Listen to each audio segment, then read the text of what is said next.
made myself a really quick tomato soup. So I made it with tinned tomatoes because that's what I had, and it's delicious. I've put cheese in it because cheesy tomato soup is really good, and then I don't have to have bread with it because I'm not eating bread. And I just put garlic, celery. I didn't use any onions. I think most people, if you can withstand onions, and you'd like onions in it really. Olive oil, carrots, just a tiny potato, a bit of leftover swede actually, oddly, but just because I had it left over, a very small amount of mashed swede just to thicken it a bit, and some herbs and turmeric and paprika and stuff like that. Anyway, off to eat my lunch. Oh, it's always so nice to get the laundry out on the line, isn't it? So I think this is only the second time I've managed it during 2024. It's rained so much, but today is a lovely sunny spring day and it's not raining. And it probably also means that I need to get out and do some gardening because this garden is a mess. A mess. This bench is filthy. This dog wants walking. Come on then, Archie, shall we go? Let's go for a walk. Justin's been out here sorting out these steps. Although they're still old, he's actually made them even because they were so uneven and dangerous. So he's dug out some new ones and he's decided with some old bits of slab that we got from Free Cycle a long time ago. He's making a bed there, probably a rockery, I think. So we'd love to get it landscaped, but we can't really afford it at the moment, so making the best of what we've got.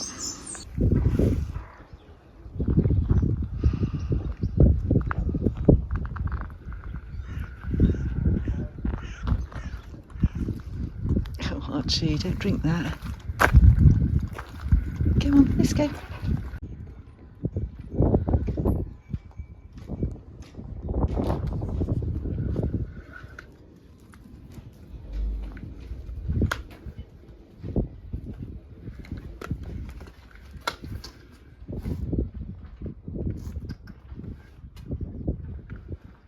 Hi, my name is Shoestring Jay and welcome back to my channel where I talk about all things thrifty, frugal and money saving. So I was just trying to focus today on frugal wins for the week, frugal fails and what's gone well and what hasn't gone well really. So the thing that made me think about this was my big frugal fail for the week, and that I have started doing what I used to do years ago. I used to do it with magazines as well, actually, but with books as well. It's just to keep buying books because I buy books and I think, well, it's okay because I've got them secondhand and they're really cheap and it's something I really want to read about and it's really interesting. And actually, that's all true, but I still have got a big pile of books to read. I've got a massive pile of books. I've got literally about 8 that I need to work my way through. And I don't need to read any more books. I don't need to buy any more books until I've done that, whether they're cheap and secondhand or not. Even I find free ones. When I went down to the quay this morning to walk with the dog, and you saw that there's a little free little stall there that people can give away books. Well, you know, I often pick up books from there, and what's the point? I'm just cluttering up the house. I keep decluttering, taking stuff down there and to charity shops, and then I cannot resist having a look every single time. So I need to stop, and I need to go back to my old habit of always looking on the library website to see if I could order a book in, particularly if it's something a bit more expensive. So one that I bought this week, which I do feel I need and I really want to read it, is A Natural Approach to Healing Hypothyroidism. So I have mentioned in previous videos that I have hypothyroidism. I have Graves' disease actually, and I've been taking medication for about 18 months, and although my levels were down, they're pretty good, they're where they should be. I don't feel in my heart of hearts that I've gone into remission, and I feel like when I stop taking the medication, it's just going to come back. So I don't want to carry on with the medication forever either. So I've been looking at ways you can do it through stress relief and diet and that kind of thing. So I went ahead and bought this book. It wasn't hideously expensive. I can't remember how much it was now, about £12, I think, from Amazon. And it was, can't remember if it was a second-hand one. I don't think it was. I don't think there were any second-hand ones available of that one. But I could probably have got it from the library. And I would normally well, in the past, when I was being super frugal, I would definitely always have looked for a book like that and looked to see if it was worth buying, because sometimes you think, oh, I'm going to refer to this book time and again, it's actually worth making the purchase. But if it's a pricier book or it's a reference book, it's worth having a look first. Maybe you can get all the information you need just from looking at the library copy, and you don't need to buy one. And I then followed that up by buying a cookery book to go alongside it. So I actually spent about, I think the cookery book was about £20. So I did that. That was like this morning. That's made me think, oh my God, you're getting back. Stop looking at your phone first thing before you're properly awake and thinking, I need this book. Because again, I probably could have got it from the library, to see if it was worth having, first of all. So that's my frugal fail for the week.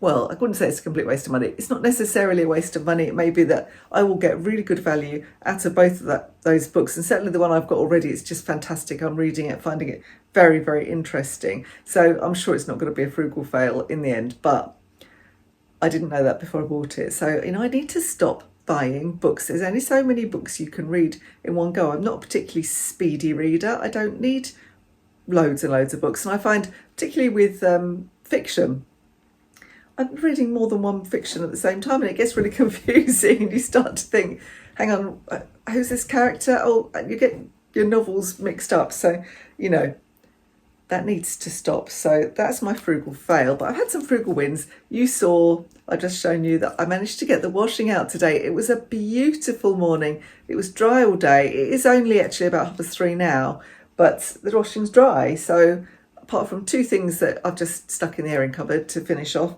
it's actually dry because it was a lovely windy, breezy day. It was absolutely gorgeous spring day. It was so nice to have some sunshine.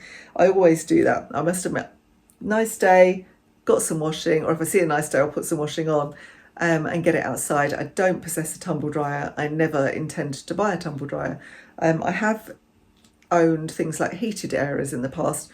Our heated area that we got from Aldi lasted us a few years, but then it died, and we were just using it as an era, and then it fell to pieces. So I made the decision not to bother replacing that and to just use normal errors.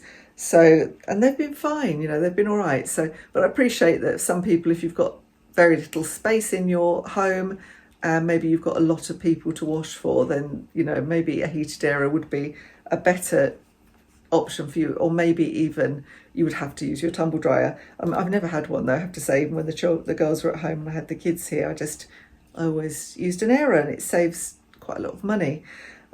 So the other thing that I try not to do too much of is just laundry. You don't need to keep washing things all the time.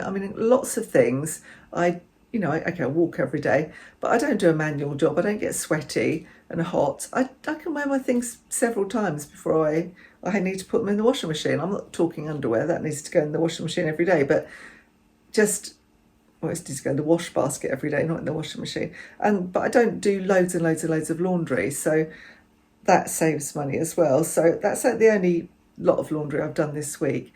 Izzy's going to be back next week, and she's the worst for just doing tons of laundry and like using towels once or twice and then stick them in the wash. I do try to educate her, but no doubt there'll be lots of laundry going on. So let's hope we get some nice weather. So the other thing I've done this week, which is a frugal win, was to plan the meals that we were going to eat and to scratch cook everything. I usually do that, hardly ever buy anything kind of ready meal type things or takeaways or anything like that anyway. But because I'm trying to be very, very careful with my diet and what I eat at the moment, I'm not eating any processed food and I'm not eating sugar or gluten, then it's even more important to scratch cook. So I have been doing that, and I made that delicious tomato soup. I just made it with tinned tomatoes, It doesn't need anything special, so much nicer than tinned tomato soup.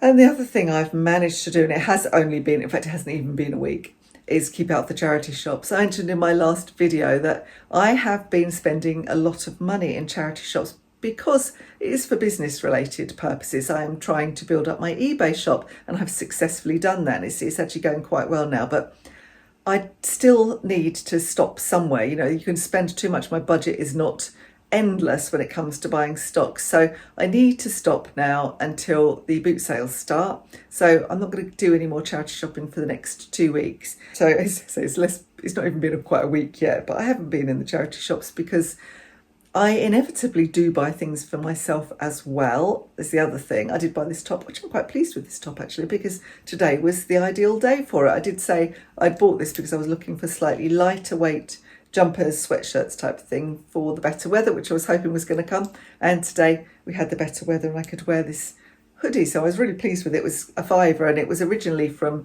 Sainsbury's and it was new with tags, never been worn, and it's just perfect. So but still, you know, the more you put yourself in the way of temptation, the more you'll spend money. So if you are really bad at impulse shopping, then keep out of the shops, and that includes charity shops because you can overspend and you can buy too much of things you don't need in charity shops. And B, keep off your phone and don't let yourself constantly scroll through the phone at different shops and Vinted. And I mean, Vinted's like a charity shop, it's cheap, but you know, you can overspend on Vinted or eBay and that kind of thing. I have to go on eBay obviously because I have my eBay shop on there, but I don't need to keep scrolling and looking for things, so I'm not doing that. And it is an issue because, you know, in the past I have been quite a bad impulse shopper and I know what my triggers are. And so if I'm feeling a bit low, if I'm bored, if I'm feeling a bit bad about myself, you know, those kind of things that you do, you know, people do, they think something is going to fill some sort of chasm inside themselves and buying something new will do that. Well, it doesn't. I mean, you get a fleeting bit of satisfaction from that purchase, I'm sure. And then, you know, if you're on a tight budget, you'll probably feel guilty for spending the money on whatever you've bought if you couldn't afford it. So you just have to stop somewhere and stop yourself doing it and stop yourself impulse purchasing. My other frugal win for the week is that I have gone right through my budget book. I'm just using this at the moment. I have been buying ready-made budget books from Amazon, but I do have a drawer full of old books and notepads, not from me, from when the girls were at college and university, and it's been a while since any of them have been, so I've still got these, and this one was barely used, so I thought, okay, well, this can be my new budget book, because the other one was kind of, I mean, it still had a few months on it actually, but it was so full of notes and receipts and things like that, and also it wasn't quite doing what I wanted it to do. So I thought, well, I'm doing a new budget, I want to go through everything, I want to review everything with the end of the financial year, and because I do that for my business as well, so I thought it was a good time to do it. So I'll just make it exactly what I want it to be. So I've included things to do, things I want to do. I've identified certain things that I'm going to cut out. So I've got a to-do list of looking into maybe the cost of a free sat box or other options for live TV, because we do have a smart TV, but it doesn't seem to have a Freeview box attached, which we thought it would. So it's an old one now, we've had it a couple of years, but I thought it would have a Freeview box as part of it. Can we find it? No. We have had Sky, because when we moved in here, we got Sky broadband and the TV package was free. So it was a really good deal at the time, but that's come to an end. We cancelled the broadband because it just didn't work around here. We're in a bit of a broadband desert. It just, nothing works well in the area that we live in, apart from fibre, and we've got the local town council do a fibre deal, so we've gone with them, and actually we do have really good internet now, so that is a good thing. One good thing, although it is more expensive, I have to say, than Sky was with the TV, but it works, and you know, I need working internet, so does Justin. So but I'm going to cancel the TV package now. We've only just kept that going just on a month by month basis while we're thinking about what to do, and we do want live TV. Justin pays for Netflix, so I think he's going to continue to do that for the moment, but we could do without it, to be honest. I mean, I as long as I can get to the BBC and the ITV apps, they're the ones I use the most. You know, I think people complain about paying the cost of their TV license, which is like $13.50 or something now, isn't it? But you know, you get a lot for your money. Well, I think, you know, if I wanted, I keep thinking, well, I watch a lot of YouTube as well. Shall I look at doing the subscription so I don't have to watch all the adverts? But actually, that's about $16.99, I think. And I thought, well, no, I'm not doing that. And BBC is better value. There's some really quality stuff on the BBC. So I would say, I know people, there's a bit of a backlash about the BBC. You know, if you actually look at what you get, I think it's still really good value and worth paying your licence fee for. It's not just TV, of course, and it's not just the iPlayer. You get radio, you've got BBC Sounds as well, you've got the BBC World Service, you've got lots of different radio channels, and it's just a really good institution. That's my thoughts on the BBC anyway. So I would happily keep that and get rid of everything else. So I quite like ITV, don't mind watching the adverts on ITV in order to get that for free. But I've gone through everything and I've pulled out a few things that I'm going to get rid of. I'm going to look at the animal care package I've got, because you know, it's really important. I've said before that we've got animals, that we look after them, but I do have a care package which gives them their vaccinations, a health check, things like nail clipping and that kind of thing. And I'm not absolutely sure, it's all gone up for all three of them, that I can't do those things separately, or in the cost of the flea and worm treatment. So I'm going to have a look at how much it would cost me to buy the flea and worm treatment online perhaps, and the vaccinations separately, and then just go, if we feel like we need to go and give them a look over from the vet. Why do we need to do that? Do we need to do that every year? I don't think that we do. So I'm looking at that. So they're the things on my budget book that I've got to look at, and that's why it's working better for me now, because I'm also writing out my aims. You know, I was looking at the food bill. I have spent just slightly over budget on groceries for the last 2 months, and the reason is, when I looked at my spending, that we are popping to our local co-op a lot, and that's because we moved somewhere where there isn't a supermarket. The only supermarket is the local co-op, which is great for just the odd pint of milk or something, isn't it? But it's turning into a bit of a habit to just pop in there and then buy a couple of other things that we didn't intend to buy when we were in there. So we're knocking that one on the head to trying to make sure we buy everything from Aldi or Lidl that we might potentially need throughout the week. So we're not making those extra top-up shops. That should bring the food bill down and enable me to keep it where I want it to be. So I'm also aiming to buy no new clothes now for the rest of the month. I don't need anything else. I bought a couple of things for myself in the charity shop. Don't need anything else. We're going to do some more DIY, some painting to finish off this room. This wall still has not been done, and we're going to just use the paint we've already got. So we do have some paint in the garage from other projects. It's just got to be using what we've got, and I'm going to do the downstairs loo as well in the same way. So I'm not going to be buying anything else for DIY. I've got to use exactly what we have and make it work. So anyway, that's what another frugal win. Done the budget, redone the budget. So I do like to review it every sort of maybe 3 or 4 months, you know, not just every year, because I want to just check that things haven't gone too high and see if there's anywhere that I can save a bit of money. So I think it's a useful habit to get into anyway, and it also makes me really look at my spending and track my spending properly, so I know that I'm not going over on anything. So they're my frugal wins and my frugal fail for the week so far anyway. So what I say is it's Saturday now, so we're starting a new week tomorrow. We are going out for Mother's Day with my mum, but we've budgeted for that, and after that it's going to be an absolute low spend week. I might have to top up a little bit on groceries, but not very much, so it's going to be a super low spend week. So anyway, that's all I've got to say really for this little catch up. I hope to see you again soon. Don't forget to like and subscribe, and make sure you hit the notifications bell so you know next time I'm going to publish a video. I'll see you next time. Bye for now.